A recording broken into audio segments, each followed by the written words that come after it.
Business, Stéphane Soumier. Emmanuel Prévost est le directeur du pôle juridique d'ADP. Bonjour Emmanuel Prévost. Est-ce que la feuille de paie est un tract politique, Emmanuel Prévost?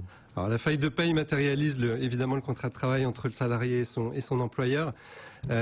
Suite aux mesures du gouvernement pour le pouvoir d'achat, effectivement un arrêté du 9 mai dernier a demandé à apporter des compléments d'information sur le bulletin de salaire pour faire apparaître notamment effectivement la diminution des cotisations d'assurance chômage et maladie. Voilà, donc on l'a expliqué, il y a le net à payer. Et sous le net à payer, il y a une ligne dont gain lié à la suppression des cotisations salariales, puisqu'on parle évidemment des cotisations salariales d'assurance chômage et de maladie, qui avaient commencé à baisser dès le mois de janvier avec notamment la suppression des cotisations d'assurance maladie.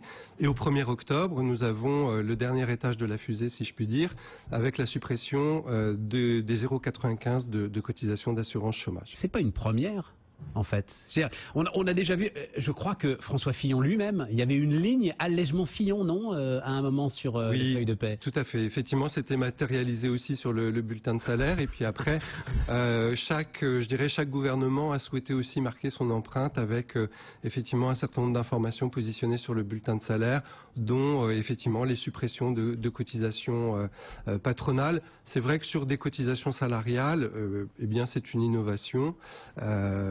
Qui effectivement se matérialise sur le bulletin. Et c'était comme ça qu'on s'était retrouvé avec, je crois que c'était 40 lignes avant le choc de simplification de François Hollande? Oui, absolument. Il y a effectivement, depuis une vingtaine d'années, nous avons côté ADP une expertise depuis plus de 50 ans en matière de paye.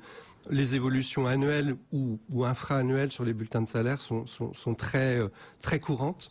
Et effectivement, il y avait eu naturellement une inflation des lignes sur les bulletins de salaire qui a été ramenée effectivement au travers du choc de simplification. C'est ça.